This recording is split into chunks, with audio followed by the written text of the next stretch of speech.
Русија и Украина договараат примирие и преговараат за мир, а Москва го гранатира Киев. САД и Русија се заколнати ривали, Трамп и Путин се представуваат како лидери што можат да се договорат. Фотографии, ракувања, символика, војната на терен не запира. Сите светски лидери уверуваат дека никој не сака конфликт, а сите земји, вклучително и европските, го зголемуваат војниот буџет и зборуваат за децении на нестабилност. Слушаме гласни повици за дипломатија со Иран, додека Блискиот Исток е само една искра до регионална војна. Кина вели дека не сака конфликт, а секој месец го тестира теснецот околу Тајван. НАТО тврди дека е одбранбен сојуз, а се шири и се вооружува. Европа гради одбранбени линии како во студената војна. Русија зборува за историска правда, а Медведев предупредува дека зимата доаѓа, со речник што повеќе личи на апокалипса отколку на дипломатија. Додека лидерите зборуваат за мир, фабриките за оружје работат во 3 смени. Светот вели дека научил лекција од историјата, а се однесува како да заборавил зошто почнале големите војни. Добре дојдовте во новото издание на Да си кажеме на Телма, денеска со професорот Методи Хаџијанев. Професоре, добре дојдовте и вие. Добро ве најдов. Дали зимата доаѓа како што злокобно пиша Медведев на платформата X, или сепак на 5 февруари сме поблиску до пролета? Па мислам дека е тешко да се каже. Она што вие го пишевте во, да кажеме, во едно експозе на овој форум, мислам дека јасно ги отсликува сите контури на она што во теоријата на меѓународни односи и безбедност се идентификува како реалистичка средина, каде што ентитетите, субјектите, државите или водството на тие ентитети ја води меѓународната политика од аспект на собствени интереси и ја води политиката од лични интереси на билатерална основа.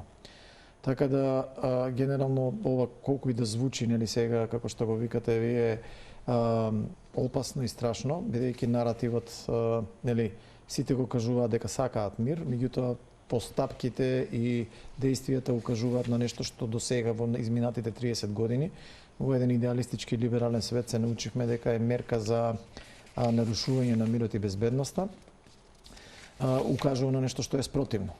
Меѓутоа, не е ова новитет, бидејќи времето на студената војна, она првата студена војна, веднаш по крајот на Втората светска војна, е многу слично на овој период и многу анализи од безбедносен аспект укажуваат дека таквата позиција на, да кажеме, воспоставени еднакви играчи или еднакви, приближно еднакви лидери на светска сцена, може да воспостави мир преку баланс на сили.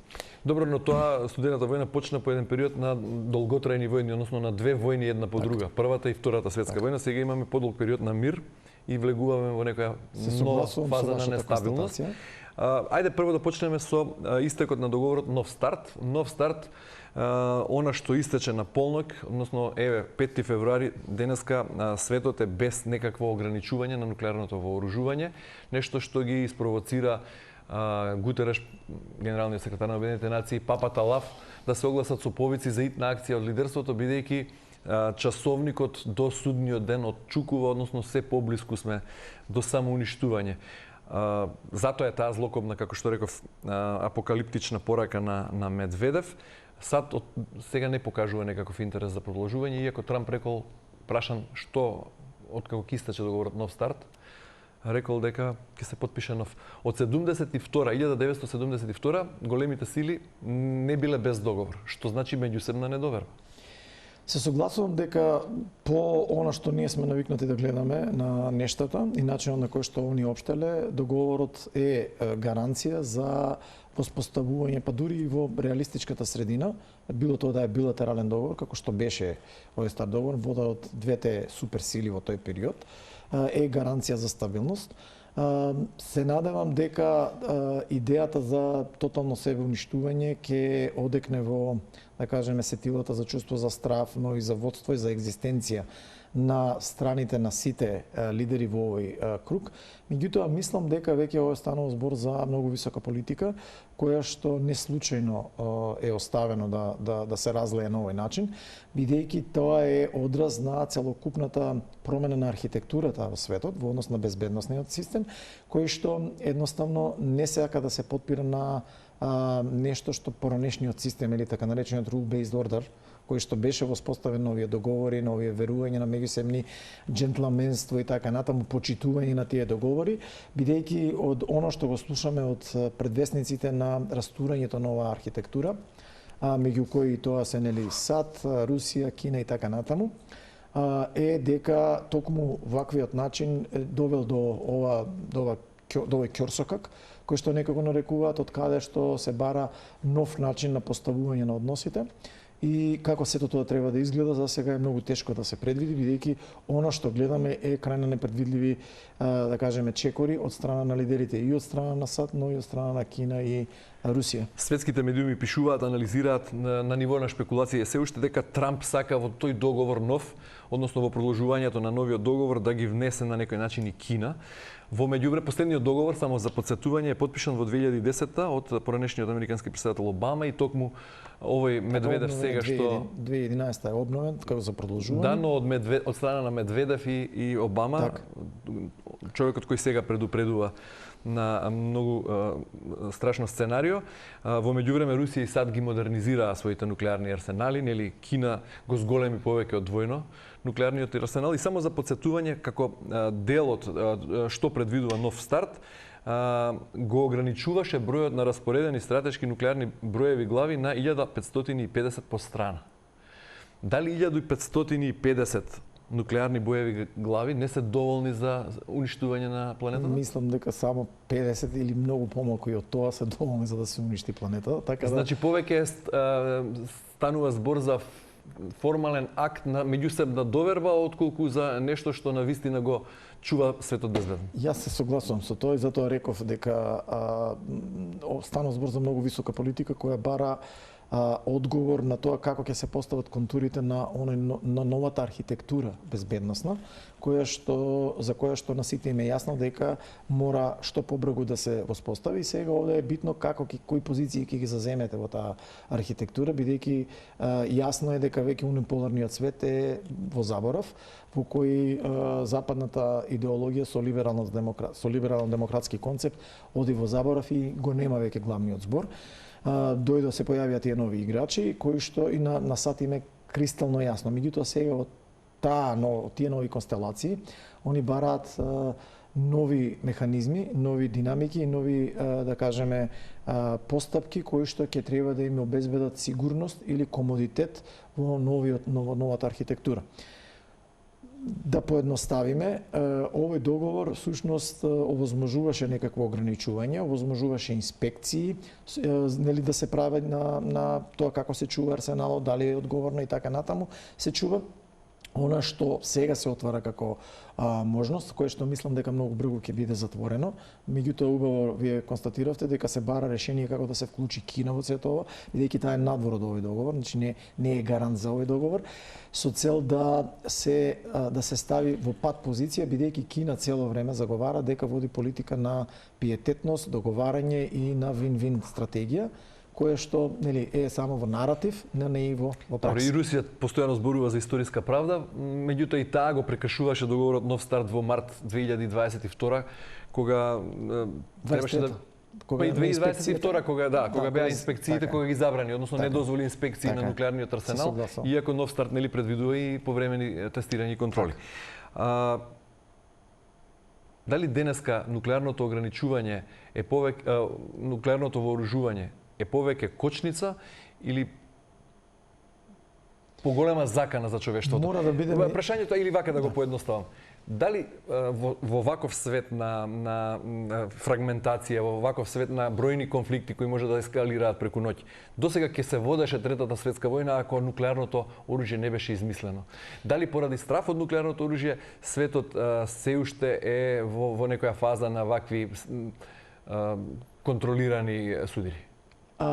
Комерцијално кажано да, во суштина овој договор генерално обезбедуваше спречување на пролиферација на ова оружје. Тоа значи расширување или зголемување на бројот на држави кои што ќе имаат ваков капацитет, тоа е број 1. И број 2, после експанзијата на, да кажеме, условно создавањето на асиметричните закани со тероризмот, можноста за пролиферација на делови од овој вид на оружје, да дојде до раците до недржавни актери кои што се неодговорни. Зошто? Затоа што генерално идејата на овој договор е формализирање на еден концепт, тоа е теорија на одвраќање, на nuclear deterrence theory, кој што всушност го чува светот безбеден, а поаѓа од предпоставката дека било какви лидери, па дури и авторитарни лидери, нема да дозволат себе уништување, знаејќи дека нема излез назад, односно нема да има победник во овој дел. Така да желбата да останат и да екзистираат, односно екзистенцијалната побуда, е таа која ги одвраќа лидерите да се одлучат кон употреба на вакво оружје. Фактот дека кога имате мал број на лидери кои што го имаат вакво, односно мал број на држави кои што имаат вакво оружје, е полесно да се контролира од тоа кога ќе имате повеќе актери на масата, е неминовен и сето тоа сега укажува на фактот дека комерцијално да, овој договор го чуваше светот во мир, но во суштина она што овој договор правеше или спречуваше е да прво да се зголеми бројот на нуклеарни сили и да нуклеарното оружје дојде до рацете на неодговорни актери. Добро, и вашиот одговор ме наведува на ново прашање и чуму ваков договор помеѓу САД и Русија, па евентуално се вклучи и Кина, кога, имајќи го предвид историското непријателство помеѓу Пакистан и Индија, и двете држави се нуклеарни сили. Зарем не можат и тие да го уништат човештвото, а тие не се дел од рамката? Се согласувам, меѓутоа тие не се дел од рамката, меѓутоа до сега, значи во тој rule-based order, либералната демократија имаше механизам како да го контролира сето тоа, преку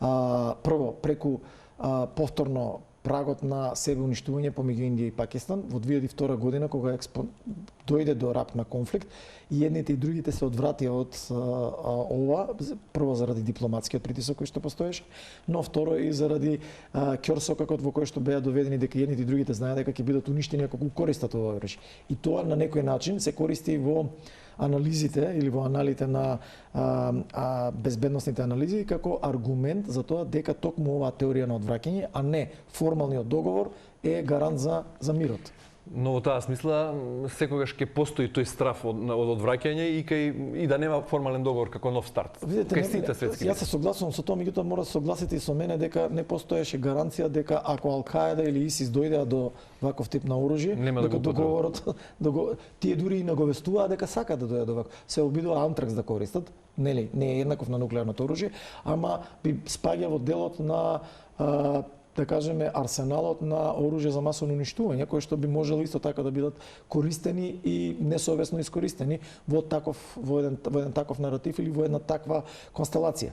Сега, фактот дека капацитетот нуклеарен потенцијален, не и нели кинетички, дека ќе биде употребен, е сериозен капацитет за преговарање, сериозен капацитет за влијание, сериозен капацитет за одвраќање на било какви мерки или користење ги неутрализира другите инструменти на моќ, економската, информацијската или пак дипломатската, е неминовен и тоа им дава прерогатив на силите да бараат. Затоа Иран бара да има нуклеарно оружје, со тоа всушност ќе направи и сериозен дисбаланс во неговиот делокруг, а тоа е во однос на Израел и во однос на Голскиот залив, односно земите кои што ги смета за крвни непријатели. Тоа се нели Саудиска Арабија и земите од Голскиот кооперативен совет. Добро, има уште многу дилеми веројатно околу нов старт и нуклеарното оружје. Меѓутоа да одиме со следната интересна тема, односно актуелна тема, тоа се преговорите во Абу Даби. Последните информации што стаса од таму, вчера прв ден преговори, денеска втор. Прво беше дека украинската страна покажа умерен оптимизам. Денеска согласи и украинскиот претседател Зеленски за некој француски медиум каде рече дека е оптимист дека се надева и дека мир ќе биде постигнат за помалку од една година. Мислам дека ги доведува нивото на преговори отиде на едно малце подлабоко ниво и тоа можеби влева доверба, а тоа е дека се вклучи и технички, односно за прв пат воени лица учествуваат во на преговарањето, заедно со нели пратениците учествуваат и представници на војните крила, што апсолутно историски гледано, кога се постигнуваат вакви решенија, зборува за веќе да кажеме првиот, оној најширокиот дипломатскиот појас, дека е постигната некаква согласност. Сега следуваат техничките прашања каде што професионалците треба да бидат вклучени, во кои што сушност треба да се решат деталите. Каков и да е, мирот секако е добар, но она што всушност сега ќе одлучува кога и колку брзо ќе се донесе тој мир е прашањето за тоа кој ќе го има главниот збор во постконфликтното уредување на Украина. Од тоа, и тука сега ќе се дефинираат улогите на тоа кој каква улога ќе има во постконфликтна Украина.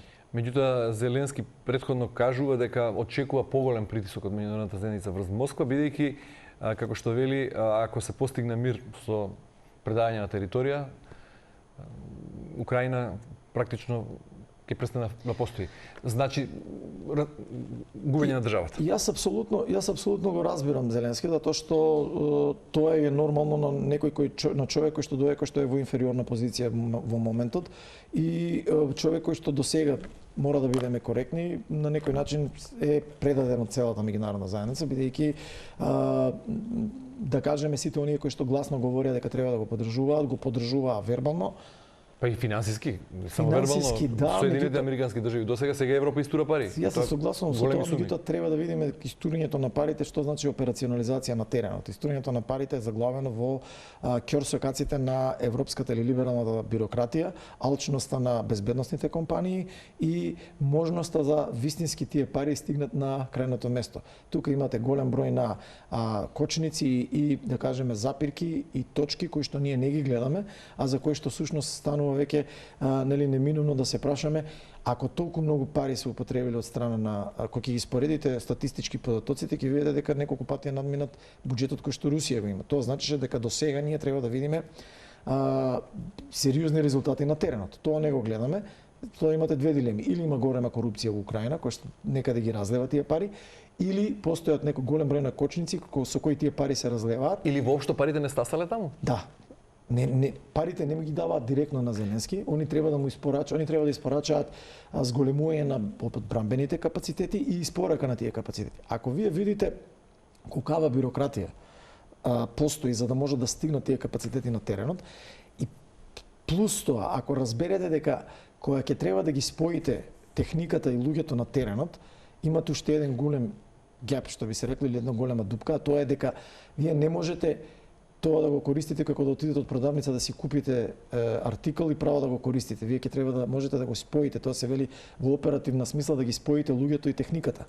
Тоа значи да тие можат да знаат да го користат тоа оружје, да имаат капацитет да го одржуваат и да имаат можност и капацитет да ја адаптираат доктрината, начинот на кој што ќе го користат тоа оружје да биде во нивна полза. Сето тоа не е постигнато и заради тоа ги гледаме овие проблеми, што е еден сериозен аларм за сите лидери во иднина, дека прво концептот на аутсорсирање на безбедноста и концептот на тоа дека само ќе истурате пари, финансиска мок и така натаму, не ви е гарант дека ќе имате надмок во и на крај сакате да кажете дека Зеленски ќе биде принуден на територијални отстапки, дека Донбас не е во под знак прашалник, дека Донбас секако оди кај Русија. Јас сум сигурен во тоа и веќе извесен период зборувам за тоа отворено, дека прашањата веќе се решени.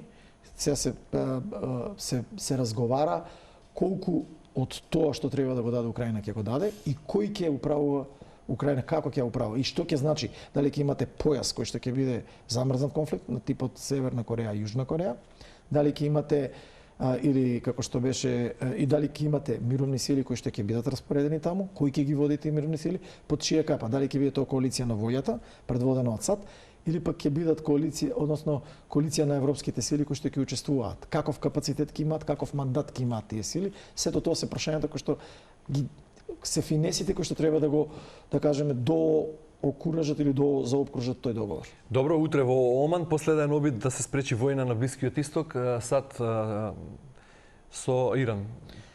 Очекувате ли дипломатско решение или сепак има војна таму? За сега мислам дека нема дипломатско решение, затоа што според оно што го слушаме од изјавите и на едните и на другите, прво беа многу високо дека My Way or Highway беше америчкиот концепт или прифатите дека ќе разговараме за ова. Иран цврсто одговори дека нема да прифати. Видовме од дипломатски сериозен потек од страна на САД, а тоа е дека омекнување на една од работите, тоа е дека го сменија на местото за преговарање да биде Истанбул, сега е Оман, како што порача Иран. Очекуваат сега дека Иран ќе треба да исто така даде нешто во тој дел. Иако сметам дека инструментот на моќ употреба на сила е веќе во највисок алерт, дека по секој момент може да започнат сериозни борбени операции, кои што нема да имаат исход баш онаков како што сите очекуваат. Добро, и ако го тргнеме Блискиот исток, односно едно потенцијално жариште, кој е според вас најкусиот фитил на планетава генерално, што може да биде брзо запален и да букне? Релативно морам да кажам дека живееме во едно крајно непредвидливо време. Се она што сега ќе го кажеме, почнувајќи од 22 година нааму, е дека ние може да зборуваме само, бидејќи пак ќе кажам, се она што ние сега разговараме е врз база на отворени извори. И тие отворени извори веќе стануваат многу манипулативни, како што гледаме, обоени се со идеологија, што од мас медиумите кои што заземале страна, што од агендата на авторитарните режими да извршат дезинформација или манипулација, односно психолошко или когнитивно влијание, како моќ на пропаганда, за да влијаат на одлучувачки фактори.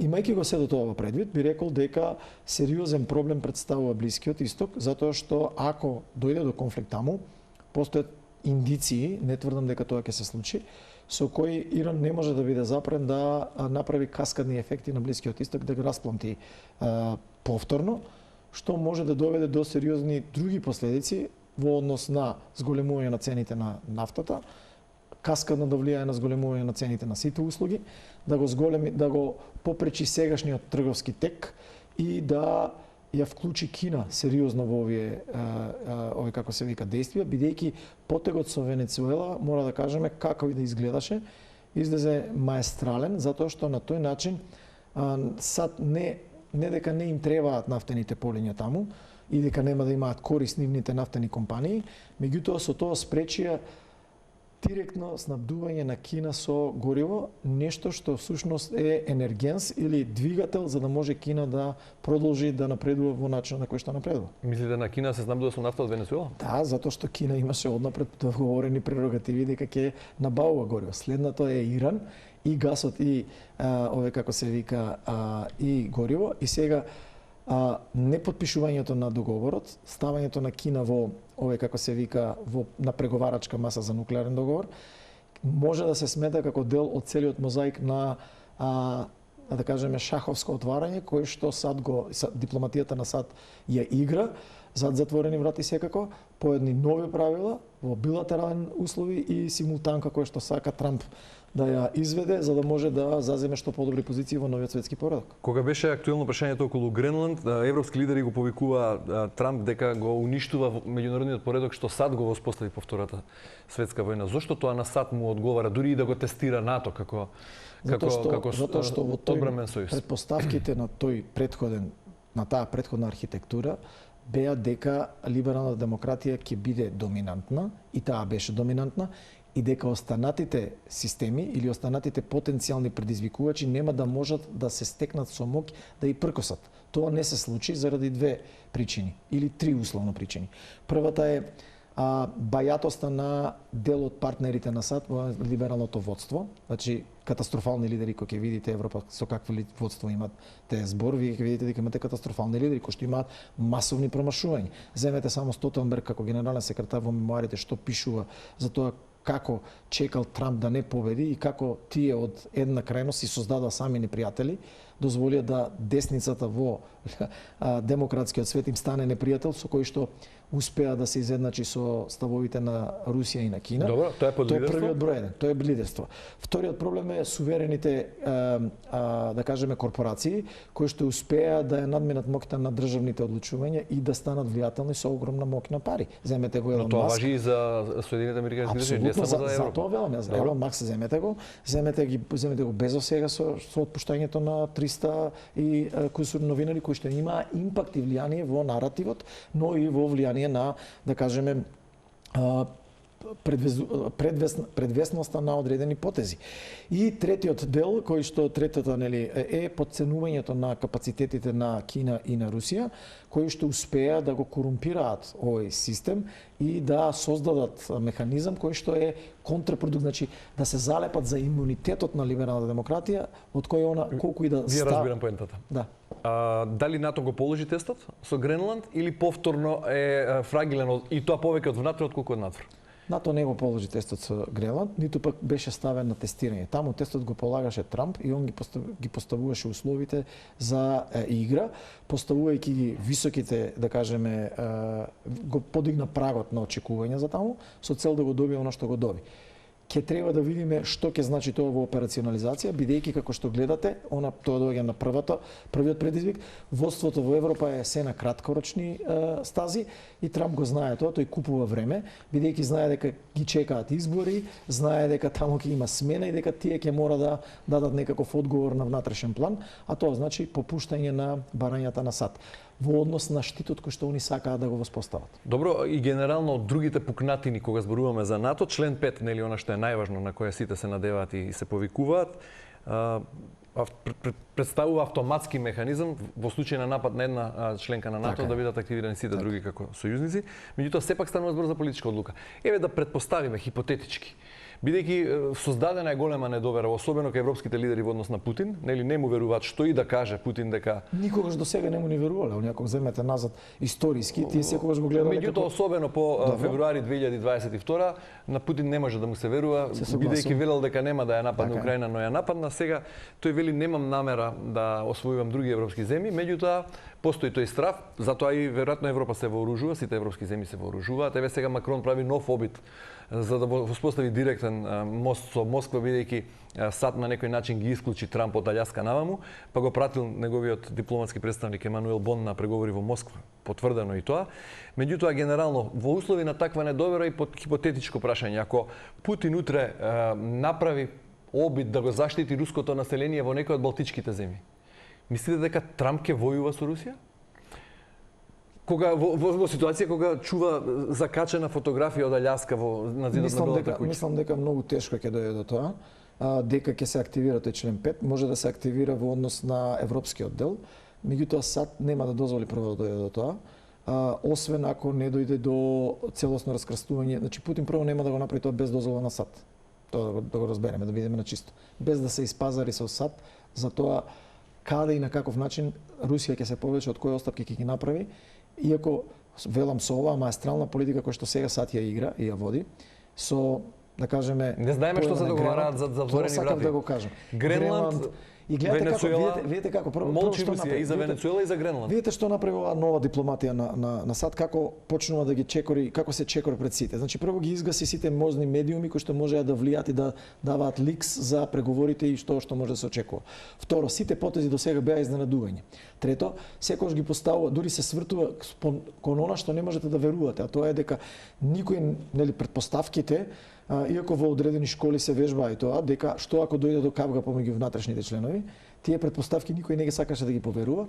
Не дојде до кавга, они никаде не велат дека немаат симпатии кон Европа, но велат отворено, зборам триото или да кажеме секретарот за департаментот за војна, Марко Рубио и подпредседател, значи четворицата и Трамп, сите они велат да, ние разбираме Европа, ама немаме време да се бавиме со нивните политики, бидејќи Европа страда од синдромот на Кисинџер, а тоа е ако имате проблем на кој телефон ќе се јавите. Немате вие еден глас таму, имате црвен телефон, дали ќе му се јавите на Брисел, на Лондон, на Париз, на Берлин, кој ќе ви даде одговор. Гледате дека сите имаат различни диаметрално спротивни ставови.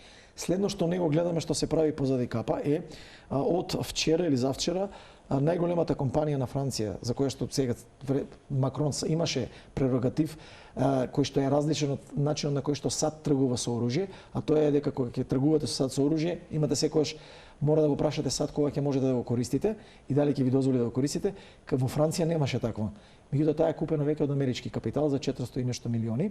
Сега со тоа фактички се ускратува сериозен капацитет на Франција да може да действува во доменот на оружјето и пролиферацијата со оружје, бидејќи таа после војната во Украина 22 година стана најголем извозник на оружје, за кој што исто така подкапа го прави надвор од европскиот интерес. Добро, во вакви услови го чувме неодамна, веќе помина време од како Марк Руте, генералниот секретар на НАТО, исто така се огласи со една застрашувачка изјава, и тоа на пресконференција во Брисел, каде рече дека оваа актуелна генерација на европејци мора да се подготви да помине низ страдањето низ кое поминале и нашите дедовци. Така некако беше, се обидувам да парафразирам и на некој начин навести несигурни времења, односно можна војна.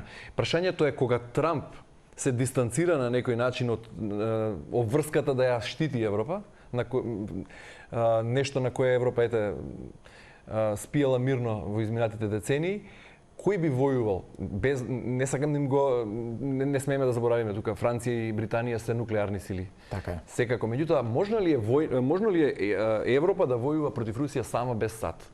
Може ли е таква војна во Значи, во историски контекст сега? Прво вака, да потенцираме дека се ова што го кажавте оди на како факт, доказ за првата теза која што ја реков, тоа е дека има слабо водство во Европа. Така, тоа е се ова што го говорите. Втората теза е дека кој мораме да бидеме до крај јасни, пак според говорите кои што ги дадоа сите, да кажеме четворката од САД, водството сега од САД, кој што води овие нови динамики, се укажува дека они не се откажале од Европа. Само немаат време да се бават со фрагментираната Европа за која што ние зборуваме, и третата работа која што треба да ја познаем, што е Европа, што подразбираме под Европа која ќе војува.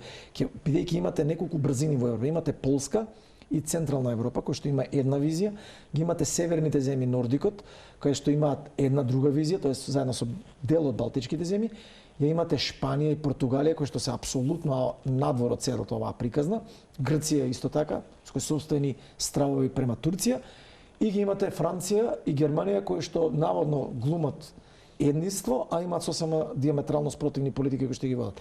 И сега, зошто го кажам ова? За да разбереме политиката на САД. Они велат, не сме се откажале од ова, и тоа го знае Путин. Дека ако дојде и ако не се испазарат со САД во нивни интерес, тој нема да може да се реши да тргне на Балтикот без нив. Бидејќи во тој случај членот 5 ќе остане активен и САД ќе застане на страна, и таму Русија веќе нема добивка. Знаа дека нема добие. Русија секогаш, значи, од друга страна, не може таму да се повика дека нуклеарно ќе употреби оружје или да има оправдување за тоа, затоа што не е во одбрана. Таа е агресор. И трета работа која што треба мораме да ја признаеме, повторно оди на говорот на Руте. Руте е во право за тоа, велики сваќајќи оно што јас го кажав, тоа е дека имате fake leadership, што би се рекло во наративен или лажно водство, кое што е... И за да дојдат нови добри лидери, мора да поминеме низ период на војна? Не мора, значи. Мора, ако Европа се соземе и ако направи сериозна реформа, прво во начинот на водството, второ во ги минимизира билатералните глупости, за да збориме за Европа, земете Македонија, земете Балканот и така натаму, го интегрира се она што не е интегрирано, ги затвори сите можности за маневар, покаже решителност и солидарност во вистинска смисла на зборот. Не егоцентричност на што е германско, што е француски интерес, него европски интерес кој е, во вистинска смисла европските вредности. Но ова можно е со оглед на тенденциите сега авторитарни режими јакнат.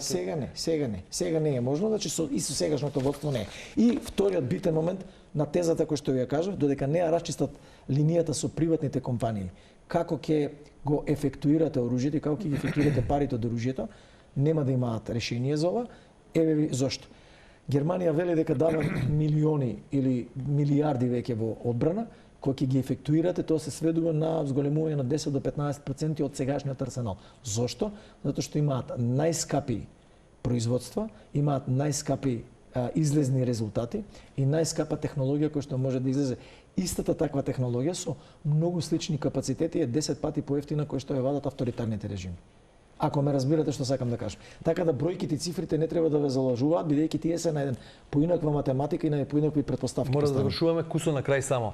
Меѓународниот поредок што постоеше досега, што еве сега се тресе и се урива на некој начин, гарантираше институции што посредуваа, граници не се менуваа со сила, на некој начин малите држави беа заштитени. Што во ова ново време сега останува за малите држави каква што е нашата? Малите држави мора да видат прво кои се ресурсите кои што ќе им гарантираат стабилност, а тоа се или ако имаат богати ресурси да знаат како да се врзат, например како што е Гренланд и така натаму, не знам, храна и така натаму, да знаат да се врзат како да се испазарат со големите играчи без да се замислуваат во некакви, да забегуваат во некакви си крајности. Втората работа е, ако немаат такви капацитети, немате море, немате нафта, немате диаманти и така натаму, да се фокусирате на реформа на човечкиот капитал и да можете да се фокусирате на иновативност и аутсорсирање, односно да најдете со што ќе можете големите играчи да ги врзете да ви станат сериозни партнери. Ова важи за назарет. Апсолутно. Професор Методи Хаџијанов, ви благодарам многу за учеството во денешното издание, да си кажа. Благодарам и на вас. Почитувани, тука е крајот, останете на Телма и имајте убав ден, се гледаме утре во истиот термин.